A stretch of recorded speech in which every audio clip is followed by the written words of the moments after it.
Hi guys, so a quick update. You would have seen last time we put the LED driving lamps in. Now we've also gone with the LED indicators and stop lights or brake lights. So LED now.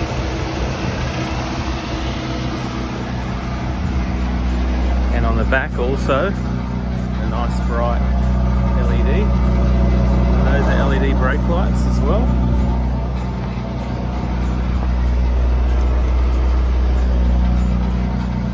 That one's working. They're nice and bright. And the brake lights are considerably brighter now too with the LEDs. Just makes it a bit more visible at night.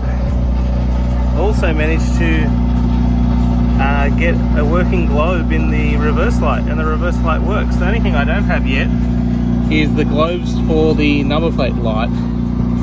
So I'll just have to source some of these tiny little globes. They're the same globes that are on the interior lights.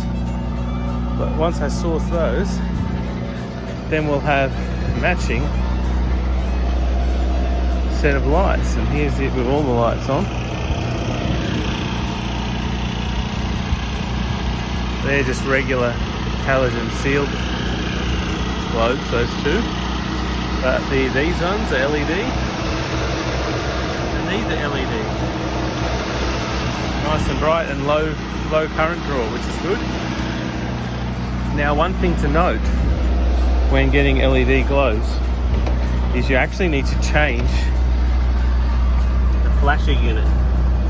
So that flasher unit there is actually an LED flasher unit, and that replaces the original flash can unit. So you would have had a flasher can. The flasher can unit won't work with LEDs. Basically, you use this with an LED, it'll stay on the on state, but because they don't draw enough current, it won't get the current high enough to heat up the little filament inside of here to make it flash on and off by the temperature change. So in order to fix that, you have to go with the LED flasher can, which is actually a computer circuitry as opposed to a mechanical flasher, and then your indicators will work fine with LEDs. Yeah, so that's just a quick update. Glad to have all that sorted now, have some bright flashes and that. I'm still waiting on a replacement starter though, which is the only sad thing at the moment. So I'll just turn that off, we'll go have a look. So essentially, the starter's out. I took it to a place in Greenacre in Sydney, Australia. And they've had it since 9:30 this morning, and then they called and basically said they give in. They don't know what to do.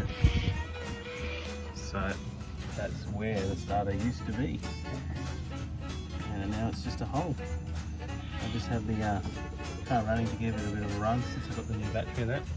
Just put the starter cable inside a little bag. Not that I'm turning the start key to on position, but just in the off chance someone does, or I do by accident. At least we're not going to have things shorting out. Yeah, so at the moment it's hand crank only. That's it guys. We'll get further updates soon. Toodaloo!